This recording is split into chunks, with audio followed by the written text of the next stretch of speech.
Hello students, welcome to SDK Pathshala. Today we are going to learn nature of matter. Okay, this is in class 6. So what do you mean by matter? Suppose this pen. Okay, so this pen occupies some space. Okay, and it is having a position, or it have a particular position. So something which occupies some space and it is having a particular volume is known as the matter. Okay, and it occupies a particular space. Next, so for example, the box, the book, okay, everything is a matter because it is having a particular volume and it occupies some space. Next, we need to know about atoms and molecules. So when we divide a particular substance, divide means suppose you have a gold ring. Now if you cut or if you break the gold ring into pieces, then the smallest possible thing you will get is its atom. Okay, and so what is atom? So atoms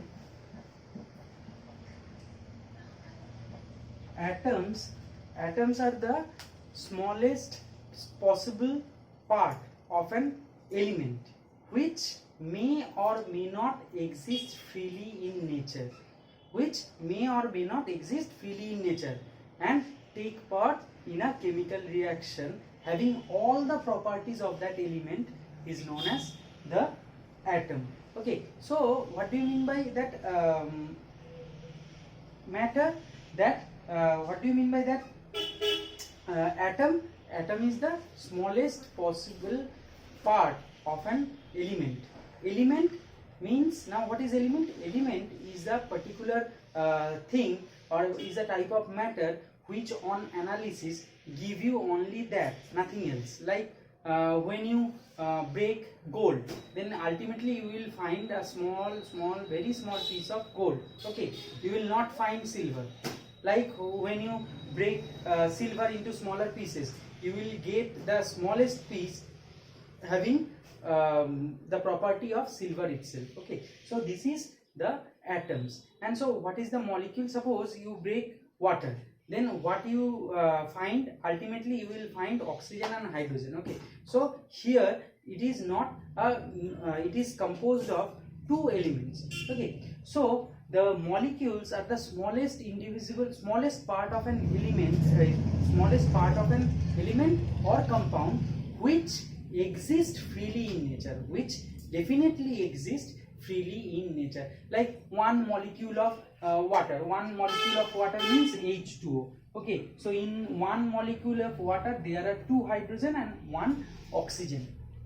Okay, so this is the basic difference between atoms and molecules. Atoms generally takes part in chemical reaction. When chemical reaction occurs, at that time atoms reacts with each other. Okay, atoms combined with each other, and they cannot stay freely in nature except those inert gases in which atom can exist freely in nature. But in case of all the molecules can exist freely in nature. So this is the basic difference between atoms and molecules. Okay, next, so all the matters are made up of molecules, and if you divide the molecules, you will get the matter. So matter further divide into atoms. Okay, so a molecule is a bigger quantity and atom is the smallest quantity. When we broke those molecules, then we will get those atoms. Okay, like suppose in case of hydrogen and oxygen, suppose this is hydrogen and there is oxygen. So okay, so it is a water molecule of water. Now if you break this molecule, you will get two oxygen atom and one hydrogen atom.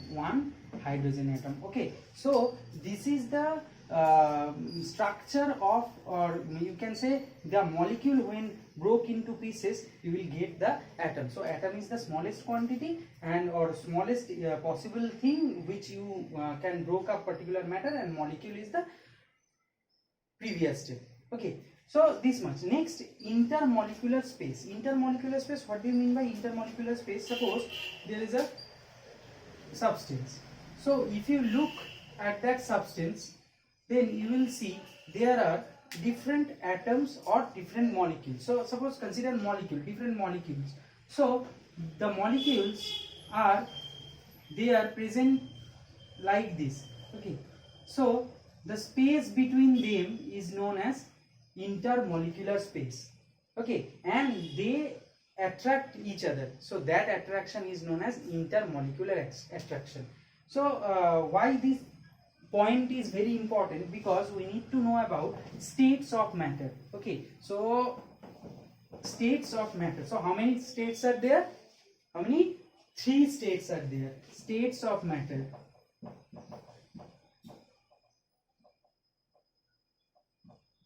So how many states are there? There are 3 states. One is solid, another is liquid, and another is gas. Okay, and remember one thing, liquid and gas is also known as fluid. Okay, because they can flow.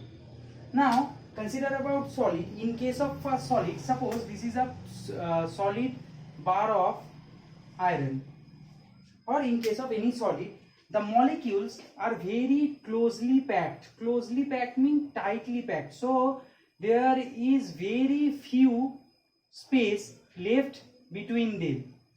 So they are very closely packed. They are very tightly packed. Okay. So this is in case of solid. This is in case of solid. So the intermolecular attraction is more in case of solid, but in case of liquid,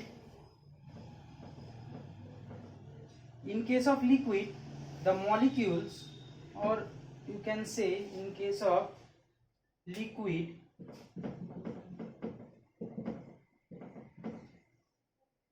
the molecules are not that closely packed. Molecules are packed tightly, not but very closely. So this is in case of a liquid. But in case of gas, molecules are far away from each other. Molecules are far away from each other. That's why solid is having a particular volume, liquid is having a particular volume, and gas doesn't have any particular volume. Okay, so solid having a particular shape, liquid doesn't have any shape. If you put water into a glass, so it will looks like glass. If you put the same water into a bottle, then you will see the bottle, the water looks like the bottle. But in case of gas also, that gas is having a huge volume, so that's why it doesn't have any particular volume. Okay, so you can compress the whole gas of your room or all the air of your room in a bottle.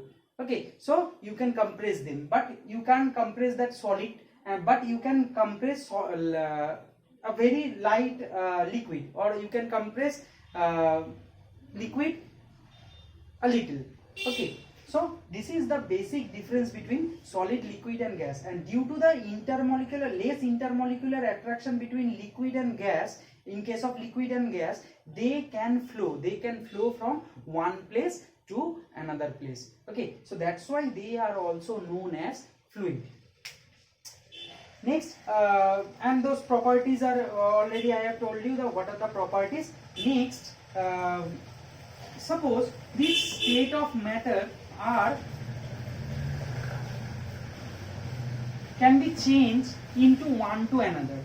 Okay, like for example, suppose there is a piece of ice kept in room temperature, or cube of ice. So after some time it will take the heat and it will melt into water.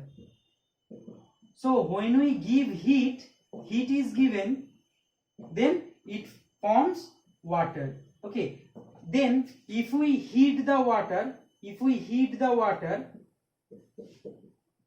then what will happen? It will evaporate, it will vaporize. Okay, so now if we do the reverse process, if we cool the vapor, it will produce the water, and if we cool the water, then it produce the solid ice. Means you need to give the heat to ice to make it water, then more heat, it will convert it into gas, and when the vapor produced, if we cool down the vapor, it means that when you take away heat from this vapor, then it will form water, and if you further take heat from water, then it will produce the solid ice.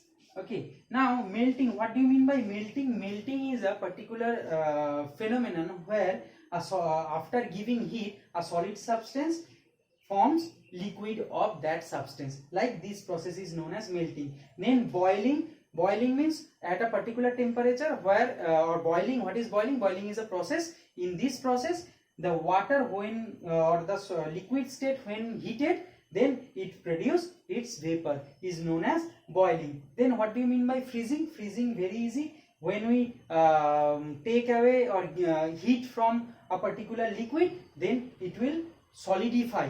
This is known as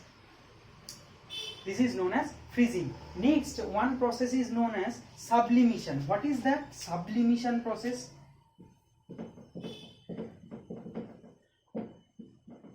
Sublimation is a particular process where a solid converted directly into gas without in the next step, that is in the liquid. So without being liquid, it will directly form gas from the solid. This phenomenon is known as sublimation. Suppose if you take some amount of camphor, and if you keep that camphor in air, then after some time you will see there is no camphor. So where the camphor gone? The camphor take the heat from the surrounding and convert it into gas. Okay, so this is the process of sublimation, where some solids have this property. When they are given or they are subjected to a particular heat, then they directly convert it into gas without or skipping the state of liquid. So this is known as sublimation.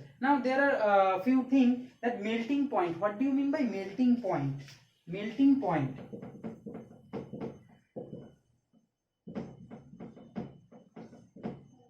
Melting point is actually the temperature. Melting point, boiling point, freezing point, these all are the temperature. So what is melting point? Melting point is a particular temperature at which a solid starts liquefying, and as long as the total solid doesn't liquefy, the temperature remains constant. That temperature is known as melting point. Like melting point of ice is 0 degrees Celsius. That is, if there is an ice cube, okay, then at 0 degrees Celsius it starts melting, and as long as the whole process, as long as the cube doesn't melt into water, the temperature remains same. This is known as melting point. Next, what is boiling point then? Here also we are giving example of water. Okay, all the substances have some boiling point. All the solid substance, all the liquid substances have some boiling point. So we know the boiling point of water is 100 degree Celsius. What do you mean by that? That when we heat some water, then at 100 degrees Celsius, it start vaporizing. Okay, and as long as the whole mass doesn't vaporize, this temperature remain constant. So this constant temperature is known as the boiling point. Okay, now something about elements. Elements are on analysis, they doesn't give anything. Okay, so previously we have discussed it. Next, metals and non-metals. Okay, so metals, before going into metals and non-metal, let me give some examples. Suppose, have you seen the geometry box? Yes, you have the geometry box, and the geometry box is made up of a solid. Generally it is a solid, so it is made up of iron. Okay, so it is having a few property that if you beat the box, it will produce a dong sound. Okay, it will produce a sonorous sound. It is very hard, you can't tear it or you can't cut it. Okay, or a metal scale, you can't cut it or you can't tear it, but when you drop it on the floor, then it will produce some sonorous sound. So this is a particular metal, because these are the properties of metal. They shine when light falls on them, they shine. Okay, and what are the non-metals? Non-metals are the things which are brittle. Okay, they are not as solid as metal. Okay, they are not as hard as metal, not as solid, not as hard as metal. Like the lead of your pencil, it is very brittle, it easily broke, it doesn't have that luster, it doesn't have that shine. Okay, and generally metals conduct heat and electricity, but non-metal doesn't do that, except graphite. And there are some liquid also which or there are some non-metals which also conduct heat, like you can say diamond. Okay, so these are the few exceptions. So there are few basic point of difference between metal and non-metal. They are just opposite to each other. Okay, so for today this is it. On we have left with few topics. On my next video we'll discuss the topics. Okay, so if you like my video, do subscribe my channel, and if you and press the bell button so that you can get the notification when I am uploading the next video. Okay, and do like my videos. Thank you.